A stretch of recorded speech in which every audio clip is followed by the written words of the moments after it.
c'est le plus effrayant, c'est qu'il y a des rapports des RT, des renseignements territoriaux, qui vont écumer, au lieu de s'occuper de la sécurité des Français, de la stabilité, au lieu de faire remonter les difficultés pour se soigner, pour avoir accès à la justice, pour tout simplement se nourrir, ils font de la police politique.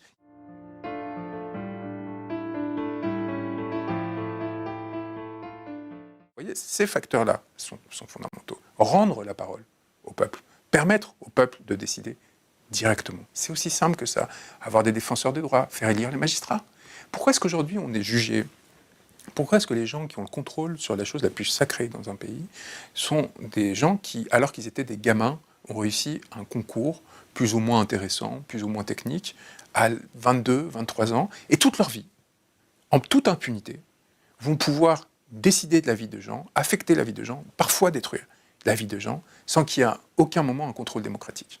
Les statistiques concernant les erreurs judiciaires ? Vous savez combien de... au mi-temps des années 2010, on a décidé de permettre aux justiciables de saisir le Conseil supérieur de la magistrature, qui est l'organe qui est censé contrôler les magistrats, et donc de pouvoir déposer une plainte pour pouvoir enclencher des actions déontologiques ou disciplinaires contre les magistrats. Il y a eu plus de 15 000 saisines. Vous savez combien de dossiers à l'année ? Non, il y a eu plus de 15 000 fois, l'institution a été saisie plus de 15 000 fois par des citoyens. Vous savez combien de sanctions ont été prises ? Aujourd'hui, je pense que c'est 3. Il y a un an, quand j'ai regardé, c'était 1. Et c'était un blâme. La sanction la plus basse qu'on puisse appliquer. En attendant, on a des magistrats qui ont été pris la main sur le fer en train d'essayer de prostituer leur fille, de la vendre à des réseaux de pédoproxénétisme, magistrats qui s'est masturbé, des comportements, des violences, dans des choses, mais vraiment de tout ordre. Ça, c'est disons, la partie la plus visible. C'est 4. Mais il y a surtout la compromission, l'erreur, la lâcheté. C'est-à-dire qu'à un moment donné, regarde, je vais vous donner un exemple. Un juge d'instruction, aujourd'hui, a entre 100 et 150 dossiers à traiter en continu. C'est 100 à 150 vies au moins, parce que les dossiers souvent impliquent qui sont entre ses mains une grande majorité criminelle. Et vous devez en permanence être sur le qui-vive, sur chacun de ces dossiers. Vous devez connaître les centaines de pages qui sont entre vos mains, et ainsi de suite. Et un juge d'instruction, on a l'image dans l'espace public d'une toute-puissance, et ainsi de suite. Juge d'instruction, quand vous vous retrouvez dans son cabinet, aujourd'hui, surtout au tribunal judiciaire de Paris, qui est encore le fruit d'un scandale particulièrement marquant, une compromission entre Bouygues et Sarkozy. Vous retrouvez... Il y a des traces, il y a des sources. J'ai gagné un procès contre Bouygues, chez Bouygues. Parce que du coup, ça c'est le comble, le tribunal judiciaire de Paris est entre les mains de Bouygues, appartient à Bouygues. Donc on juge, Bouygues m'a poursuivi. Ça veut dire quoi Il est entre les mains, c'est quoi? Il l'a construit. Il l'a construit, et ils sont encore, les murs sont à eux.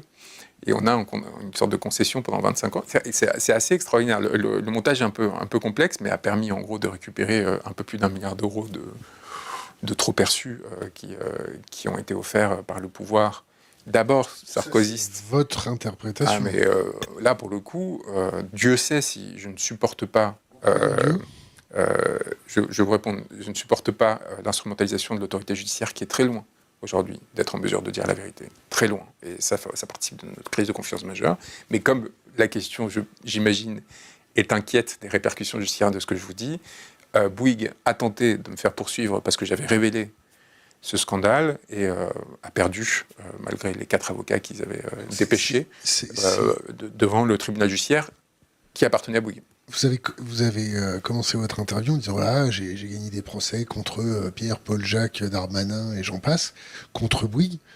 C'est-à-dire qu'il y a encore une justice en France. En me défendant seul. Non, à chaque fois, vous êtes sur le fil du rasoir. Et à chaque fois, vous vous retrouvez dans une situation où j'ai survécu. Vous avez perdu combien de procès? À titre personnel, en ce qui me concerne moi, parce que j'étais ciblé, j'ai eu le droit à 43 procédures judiciaires sous la Macronie. J'en avais eu 0 avant. 0. Vous voyez comment, en fait, en quelques années, on tente de vous faire basculer du tout au rien, juste parce qu'à un moment donné, vous avez décidé de dévoiler le fonctionnement interne. C'est très effrayant, le fonctionnement actuel français. Et ils savent aussi que la procédure en soi suffit à détruire, suffit à intimider, suffit à fracasser. Donc, la question qui se posait sur Bouygues, et de façon générale sur ce que vous me demandiez à l'égard des sources, cet attachement que vous avez professé en début d'entretien est exactement le même qui m'a amené à cet engagement ces dernières années, et surtout à faire un travail vraiment de décortiquage, étape par étape, de l'ensemble des systèmes auxquels on était confrontés, pour essayer de factualiser ce que j'énonçais. Et on a réussi, sur toute cette période, à résister à de grandes offensives. Par exemple, au Sénégal, on a quand même réussi à sortir quelqu'un qui est accusé de viol, d'attentat, de vol de téléphone portable, pour lui permettre de se présenter aux élections, qu'il a remporté brillamment, et de devenir Premier ministre, alors que son comparse était président. Est-ce que la justice était indépendante au Sénégal ? À aucun moment. Donc ce qui se joue, c'est pas du tout l'indépendance de la justice, c'est la capacité, pour des personnes comme moi, à avoir les instruments qui permettent de faire face et de limiter les dégâts. Est-ce que ces instruments sont entre les mains de n'importe quel Français ? Pas du tout. J'ai le privilège d'avoir une formation et d'avoir un métier qui me permettent d'essayer un peu de protéger. C'est ce qui m'a permis d'obtenir ces victoires contre. Mais n'importe quel... si vous pensez que quand Brigitte Macron, Emmanuel Macron, Gérald Darmanin vont porter plainte personnellement, ou pire, dépêchent leur directeur de cabinet, leur chef de cabinet, comme si c'était des laquais personnels chargés de... Non, c'est factuellement ce qui est arrivé. Quand vous avez Gérald Darmanin, ministre de l'Intérieur, qui a d'autres chats à fouetter que d'aller porter plainte contre moi. Qui dépêche son... Alors, contre moi, ça on y reviendra, mais contre... Non, c'est encore pire. Qui dépêche son directeur de cabinet au commissariat du 8e arrondissement, à côté de la place Beauvau de Paris, pour porter plainte contre un ouvrier handicapé à cause d'un accident du travail, qui a eu le tort de poster en commentaire d'un post sur un groupe privé sur Facebook une caricature de Darmanin, le montrant avec le masque. Vous savez, c'est la caricature qu'on avait fait sur De Gaulle en 68, où De Gaulle avait le masque d'Hitler. Il l'enlevait, on voyait De Gaulle et on le mettait. Une sorte de provocation comme ça, 68 ardes. Et en gros, ce gif, quand vous tapez aujourd'hui Darmanin sur Facebook, quand vous tapez sur les gifs, c'est le premier qui apparaît, mais avec la tête de Darmanin. Donc, cette personne qui habite dans le centre de la France poste sur un groupe privé en commentaire d'un toc-toc, gendarmerie nationale, convoqué à 400 km de chez lui, à Pontoise, pour être jugé pénalement sur plainte de Gérald Darmanin. À quel moment le directeur de cabinet d'un ministre de l'Intérieur, qui est censé s'occuper à tout instant de la sécurité des Français, à tout instant, sans une minute de répit, trouve le temps d'aller au commissariat, de déposer plainte pour son ministre du fait de ce commentaire-là. Ça, c'est la réalité à laquelle on a été confronté au quotidien. Que Gérald Darmanin porte plainte contre moi, quand j'ai défendu un de mes clients, Kémy Séba, avec... celui-ci, qu'on a passé au grill. À qui on a retiré la nationalité française pour une raison très simple.